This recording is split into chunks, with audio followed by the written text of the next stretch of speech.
Acclame bien Jésus pour nos chantres.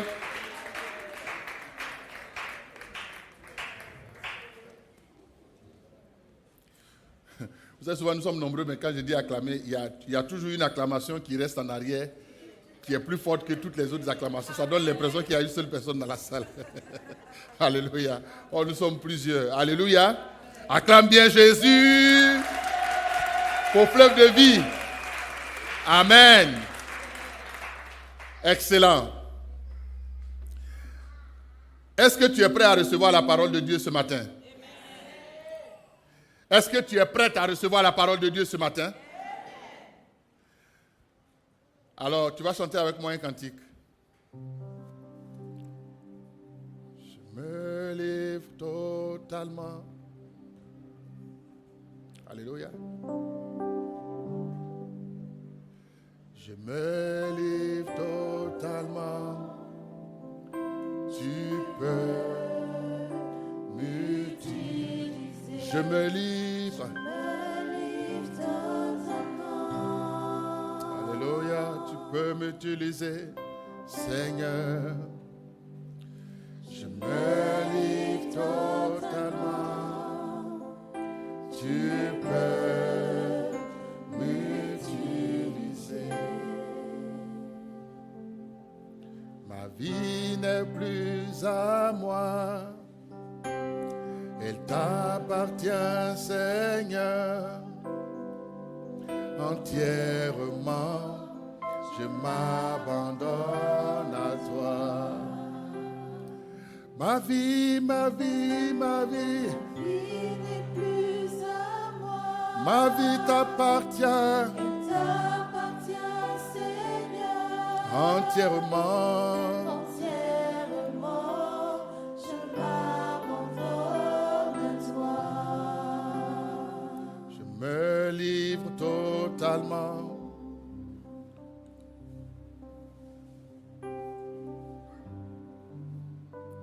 Je me livre totalement.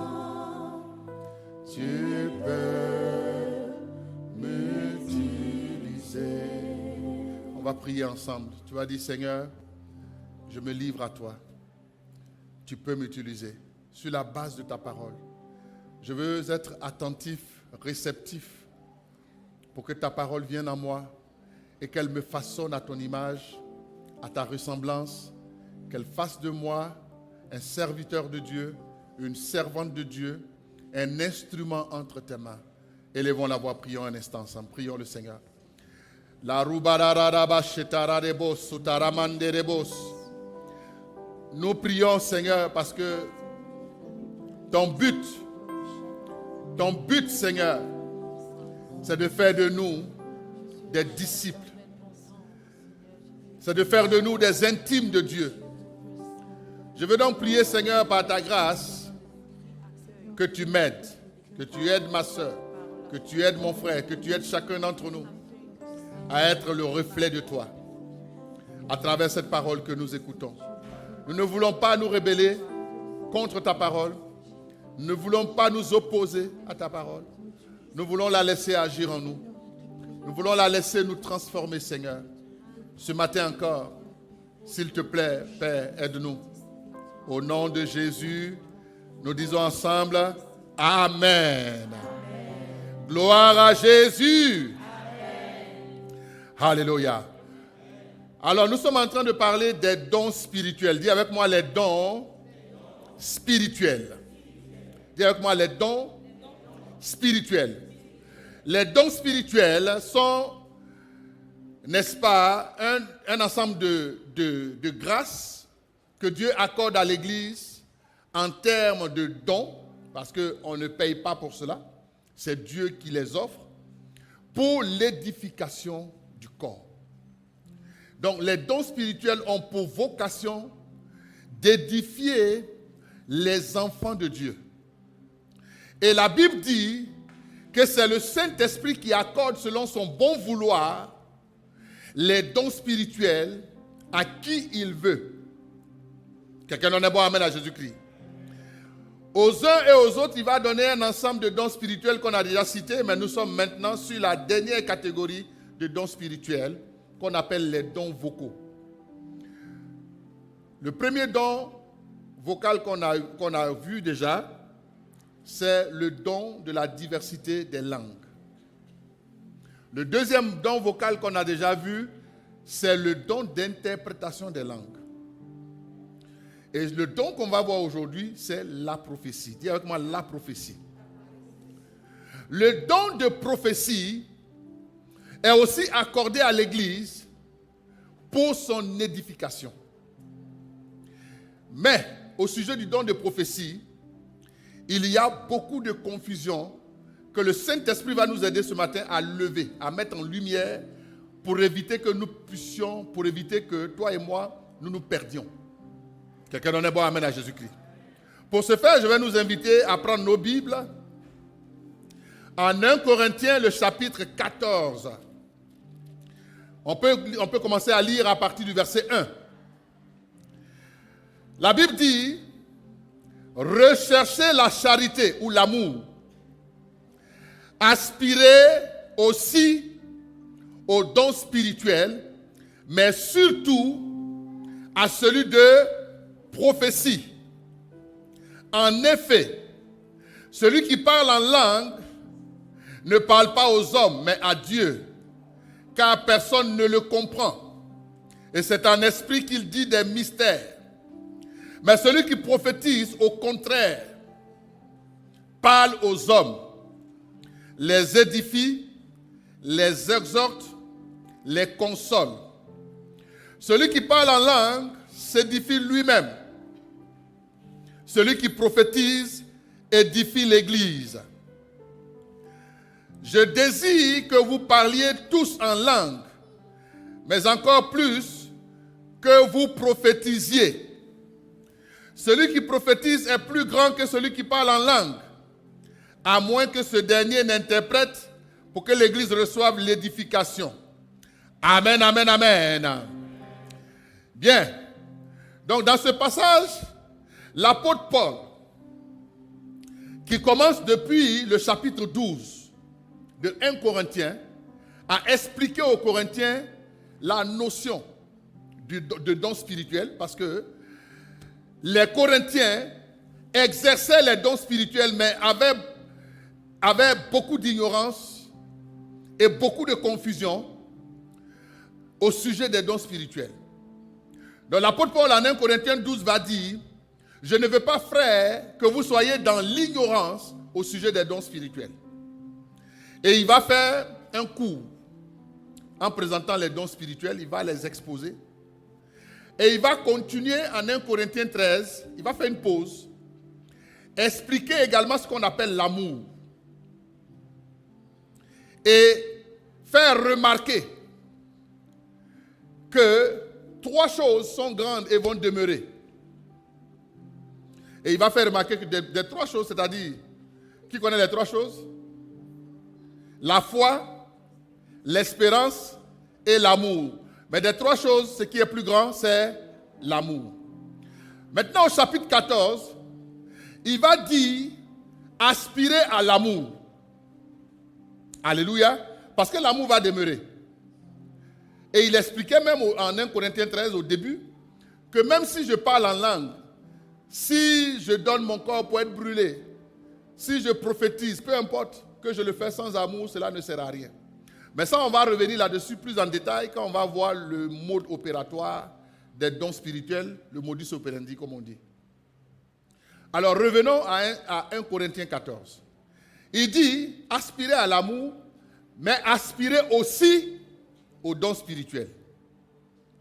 Mais surtout à celui de la prophétie. Amen. Parce que l'une des confusions est venue au niveau du don de prophétie, quand les gens ont pensé que quelqu'un qui parle en langue était systématiquement en train de prophétiser. Non. Le parler en langue, la diversité des langues, est une promesse que Jésus nous a faite, que si nous lui donnons notre vie, il va nous donner la capacité de parler de nouvelles langues. Et comme je l'ai déjà dit, en Actes chapitre 2, c'est arrivé. Et depuis ce temps-là, toi et moi, nous pouvons parler de nouvelles langues. Mais la Bible dit que celui qui parle en langue ne parle pas aux hommes parce qu'on ne sait pas ce qu'il dit. Si par exemple je viens voir ma soeur et que je dis Rele Ikara Mantoro, j'ai dit quoi? Tu n'as rien compris, frère. Elle n'a rien compris. La Bible dit, celui qui parle ainsi, ce sont des mystères qu'il dit. Il ne parle pas aux hommes, il parle à Dieu. Parce qu'on ne comprend pas ce qu'il dit. Donc, pour que la diversité des langues s'adresse aux hommes, il faut que ce soit accompagné de ce qu'on appelle l'interprétation des langues. Donc, diversité des langues plus interprétation des langues égale prophétie. Quelqu'un donne un bon amen à Jésus-Christ. Donc, à partir du moment où il y a quelqu'un qui interprète, à partir de ce moment, on ne parle plus à Dieu, on parle aux hommes. Parce que les hommes vont comprendre ce qu'on dit de la part de Dieu. Il y avait donc une petite confusion à ce niveau. Mais aujourd'hui, je ne vais pas m'attarder là-dessus parce qu'on en a parlé le dimanche dernier. Ce dont on va parler aujourd'hui, c'est beaucoup plus la prophétie. Une des premières confusions qu'il y a au niveau de la prophétie, c'est sa définition, c'est le mot prophétie. Prophétie vient de la même famille que prophète.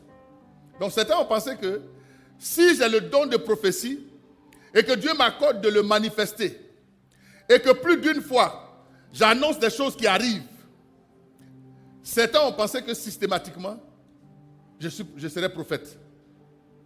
Donc il y a des gens à qui Dieu a parlé 2 fois, 3 fois, qui ont dit Dieu m'a dit, on a testé, on a évalué, on a vu que c'est vrai, Dieu lui avait dit.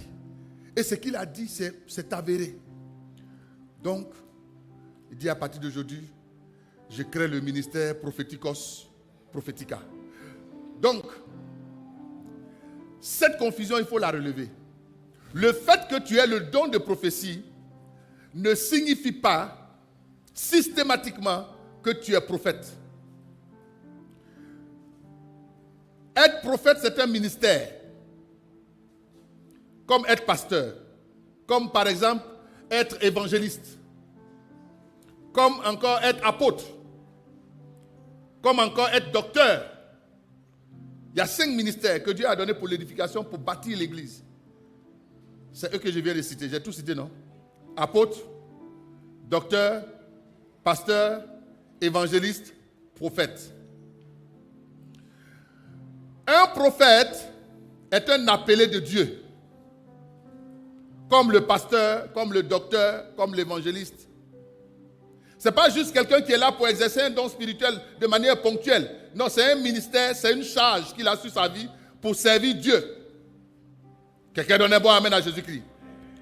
Donc, si tu peux avoir le don de prophétie sans avoir l'appel de prophète. Quelqu'un donne un bon amen à Jésus-Christ. Et souvent, nous-mêmes, c'est nous qui induisons souvent dans l'église, on induit les gens en erreur. C'est nous qui induisons les gens en erreur. Parce que nous-mêmes, on est trop pressés souvent de donner des titres aux gens. Un frère vient donner 2, 3 prophéties qui marchent. C'est nous-mêmes qui allons commencer à l'appeler prophète. Et c'est une erreur. C'est une erreur. Parce que si la personne n'a pas la charge, on va l'induire en erreur parce que le Satan va profiter de cette situation pour venir corrompre le don. Oui, il y en a qui ont dit, mais depuis à l'église, c'est toi ceux qui donne les révélations.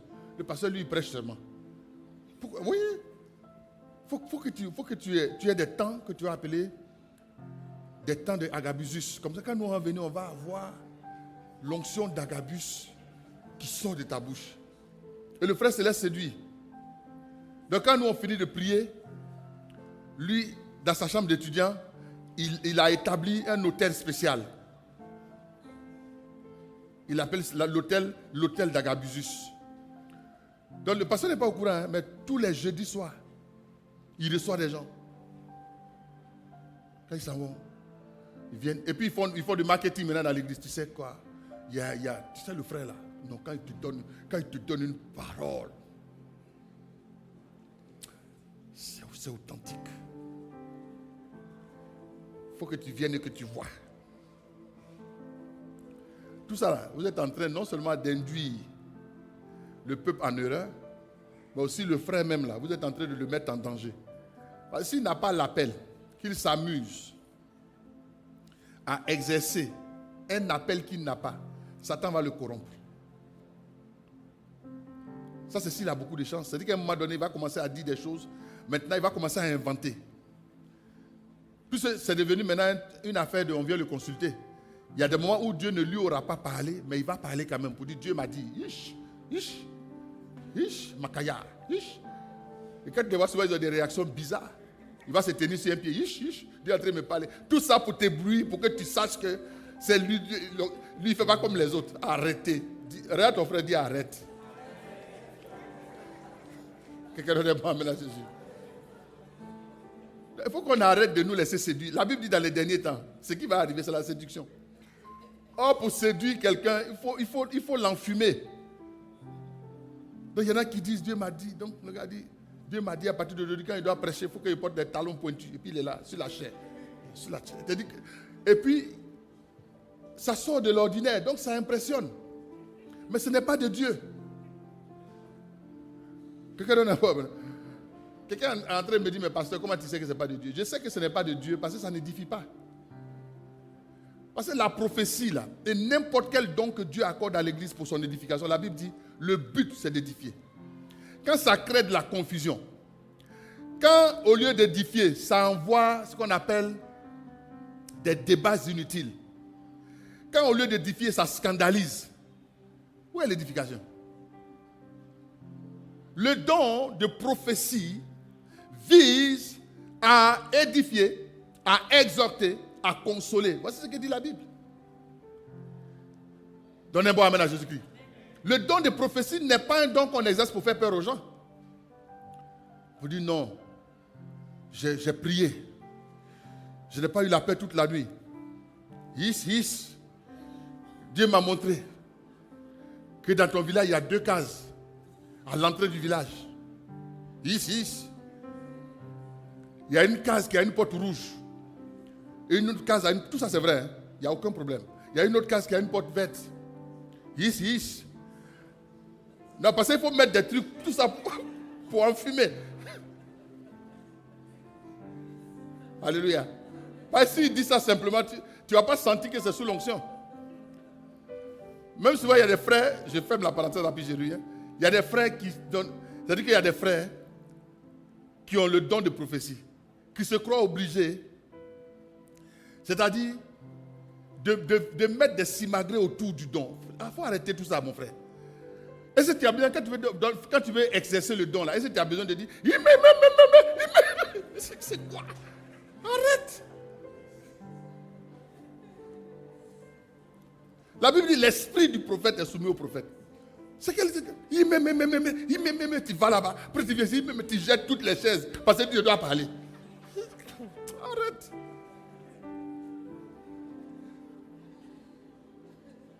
Tu distrais le monde. On veut écouter le message qui a renversé toutes les chaises. Ah, maintenant, Dieu dit, je suis l'Éternel, je suis l'Éternel, je suis l'Éternel. Tu jettes 2 chaises. Arrête. Quelqu'un donne un bon amen à Jésus. Vous imaginez, pasteur Mohamed, il s'est prêché à la croisade au Sénégal. Et puis à un moment donné, comme l'onction est sur sa vie, vous imaginez, il fait un truc. Mais les gens vont se poser la question. Admettons que tout de suite, comme l'onction est sur sa vie, il prend la Bible. Et puis bon, c'est pas lui, hein. Je parle de quelqu'un d'autre. C'est pas la Bible.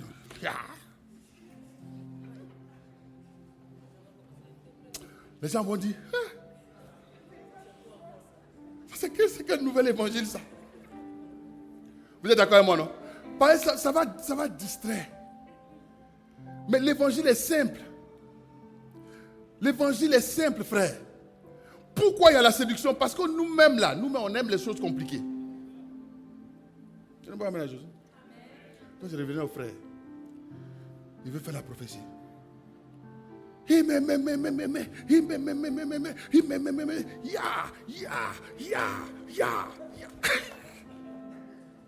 Tout ça c'est pour prophétiser. C'est-à-dire avant même qu'il ne donne la prophétie, tout le monde ouvre les yeux pour regarder d'abord le cinéma, pour voir.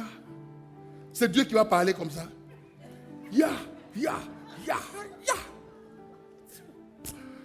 Frère, arrêtons Dieu est simple, Dieu simplifie la vie aux hommes. Partout où on crée un mystère pour t'impressionner, sache qu'il y a la séduction qui n'est pas loin. Les choses de l'évangile sont simples. Quand Dieu veut te guérir, il dit que tu es guéri au nom de Jésus. Frère, Jésus n'a jamais mystifié les gens. Donnez-moi un amen à Jésus-Christ. Mais si tu es au niveau du don de prophétie, est-ce que vous savez qu'un féticheur peut dire l'avenir? Un féticheur peut prendre ta paume comme ça et puis dire toi. Et puis il raconte sa vie. Vrai ou faux? Quand on était païen, on a vu des gens comme ça. Il y a des gens qui faisaient ça, c'est pratique là, vrai ou faux? Mais ce n'est pas parce que tu es dans l'église que nous on découvre ça. Satan là, Satan, qui est devenu Satan, il s'appelait d'abord Lucifer. C'est un oint de Dieu au début. C'est parce que justement les dons que Dieu lui a accordés, il les a corrompus. C'est pour ça qu'il est devenu Satan. Donnez-moi un amen à Jésus-Christ. Et l'une des choses qu'il faut noter, c'est que quand les dons spirituels sont exercés, et qu'ils sont exercés dans la simplicité, ils édifient plus que quand il y a du cinéma autour. Je vous donne un autre exemple. Prenons le cas d'une personne qui a le don de la parole de connaissance. Une personne qui a le don de la parole de connaissance est une personne à qui Dieu peut dire les choses clairement sur toi, même sur ton passé, sur ta famille, sur des choses comme ça. Dieu peut me dire quelque chose sur ma fille qui est là. Dieu peut le dire ici pour édifier, n'est-ce pas? Il peut prendre une parole de connaissance. Je vois une personne, il y a une situation comme cela que l'ennemi préparait. Viens, je vais prier pour toi. Ça va. C'est pour sa délivrance, c'est aussi pour édifier. Vrai ou faux? Pour dire que Jésus est là, Jésus est puissant. Mais, je prends le cas d'une autre personne qui a un problème dans sa vie particulier, qui lui est très personnel, qui n'a pas envie d'exposer. Si Dieu me révèle ça, je ne dois pas l'appeler ici. Pour dire, viens. Hiss. C'est le groupe musical peut mettre la chanson. Hiss. Et puis maintenant, il y a des gars dans un coin là-bas qui crient Prophéticos. Donc il y a une atmosphère qui est créée. Maintenant, je viens. Dieu me dit, hier tu as commis l'adultère. En tant que sa femme est dans le peuple.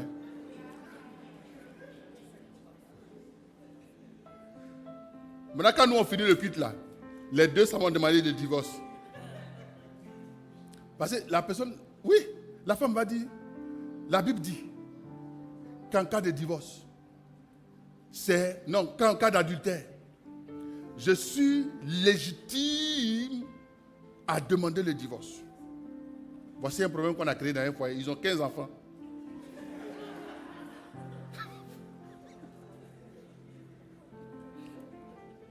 Où vas-tu mettre les enfants?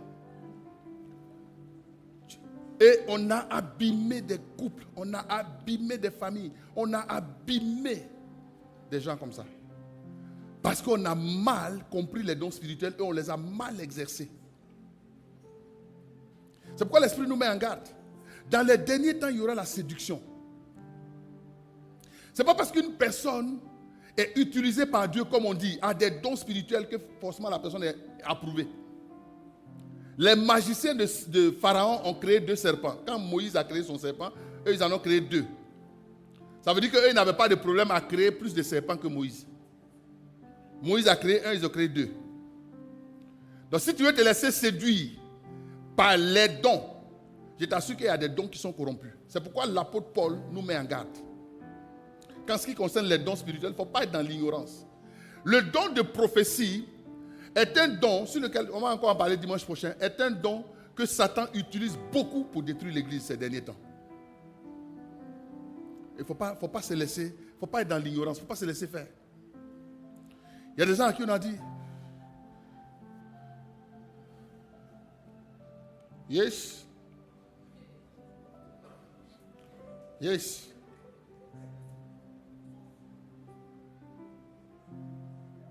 Tu vas aller en enfer. En enfer, enfer. Mais c'est dit avec tellement de sérieux. En quoi aller en enfer édifie quelqu'un? Non, dites-moi de vous à moi. Si quelqu'un t'appelle et puis dit, je t'ai appelé aujourd'hui de la part de Dieu, tu vas aller en enfer.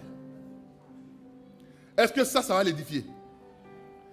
Et je vous mets au défi. Hein. Allez-y même évangéliser. Quelqu'un qui ne connaît pas Jésus, allez le rencontrer la personne dans la rue et dites-lui, monsieur, Dieu me dit, tu vas aller en enfer. Elle va avoir moins de prédisposition à vous écouter. Parce que personne n'aime les mauvaises nouvelles. Personne n'aime ce qui ne l'édifie pas. Par contre, si poussé par l'esprit, je viens voir une personne, je la regarde.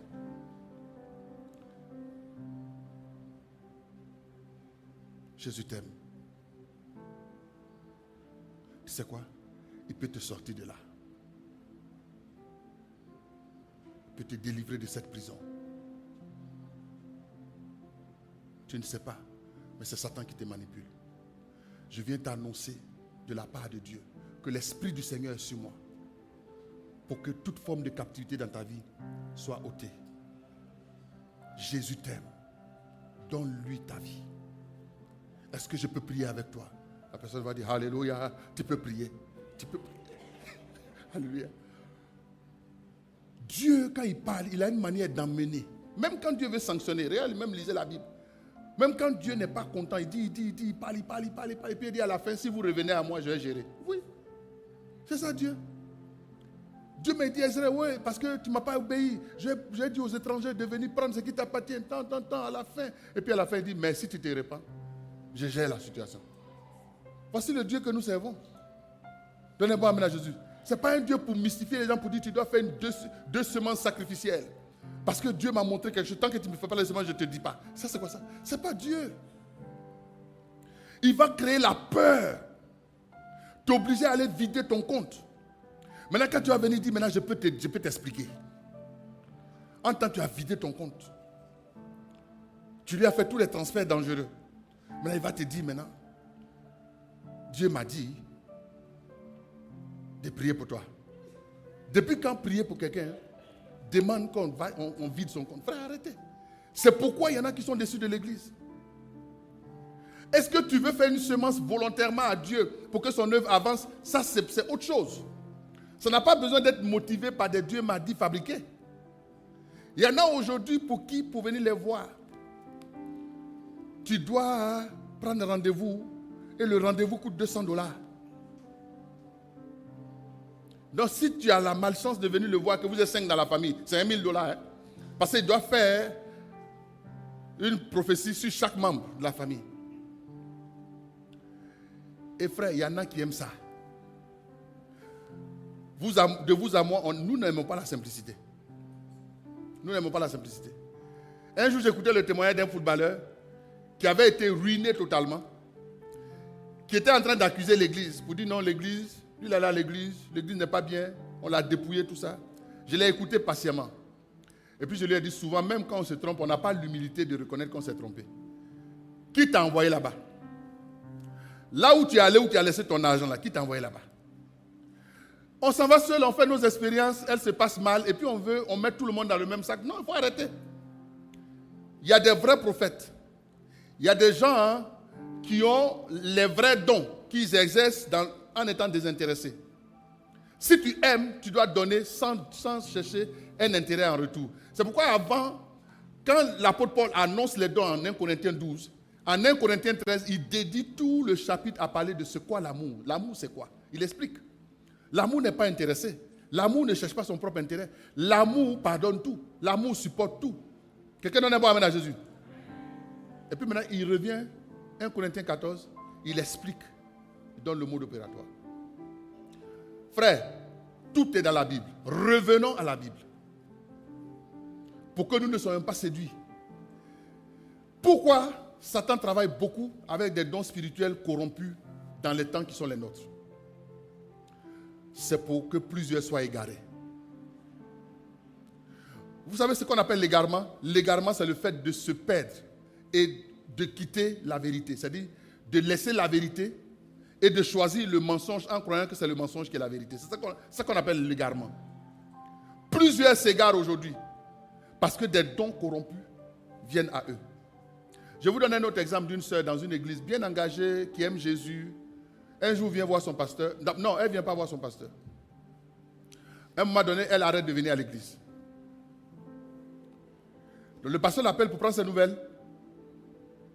Elle ne prend pas le téléphone. Et ça dure. Mais comme elle est responsable dans l'église, le pasteur s'inquiète. Et finalement, le pasteur finit par avoir la sœur. Ce n'est pas notre assemblée, c'est une autre église.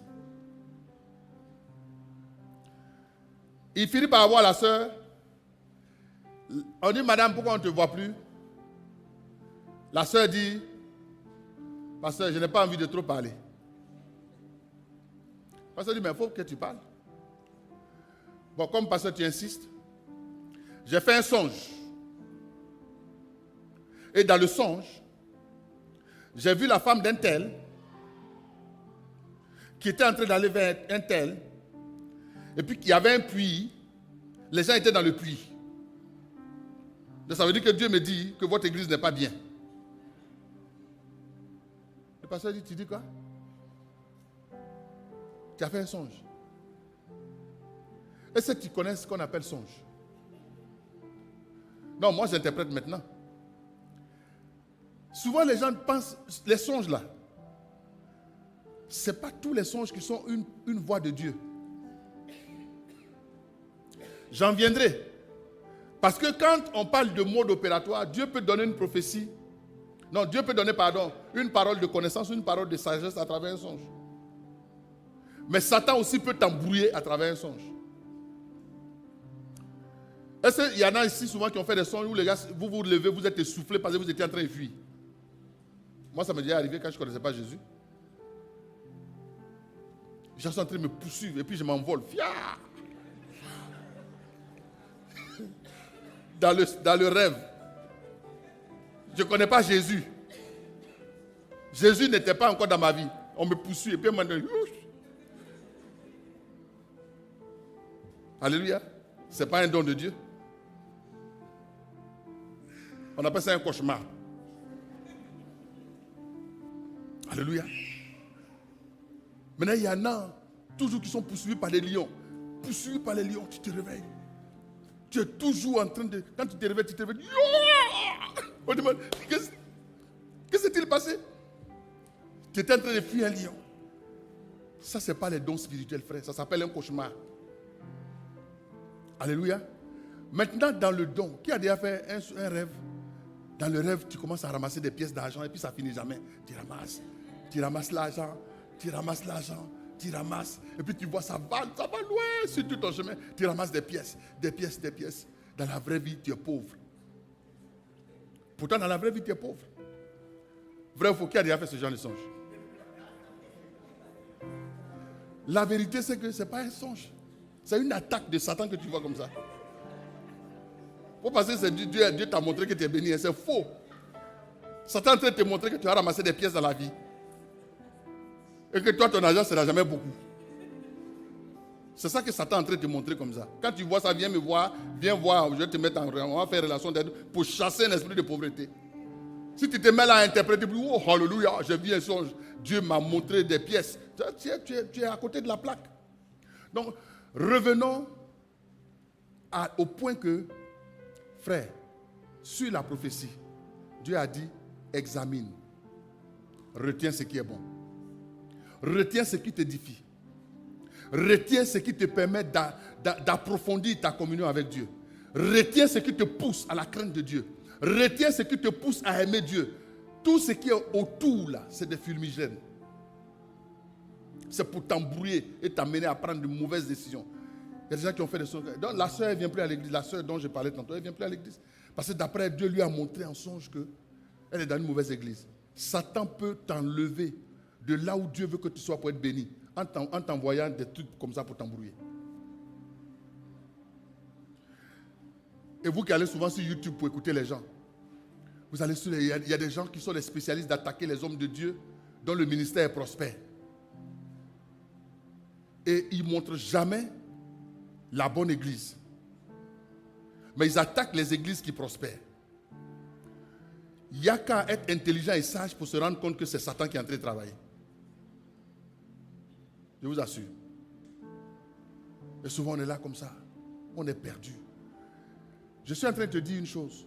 Les dons spirituels sont pour ton édification. Ce n'est pas pour te mener par le bout du nez, excusez-moi le terme. C'est pour ton édification. C'est un élément de plus. Mais la base de ton édification, la voici. Tout don spirituel qui est exercé, qui ne tire pas sa source de la Bible, ne va pas t'édifier. Ça va te ruiner. En comparant, tu dois dire, est-ce que Jésus l'a déjà fait? Quelqu'un a envie de me dire, mais est-ce que tout le prophétique est dans la Bible? Mon frère, il faut que minimalement, nous, on soit capable quand même d'être convaincus que ce que tu fais est biblique. Si tu me dis, Dieu m'a montré qu'il y a des autels dans ton truc, il faut venir, je dois faire une prière sacrificielle, et puis tu me dis, envoie 2 bœufs, je dois réfléchir. Je dois réfléchir.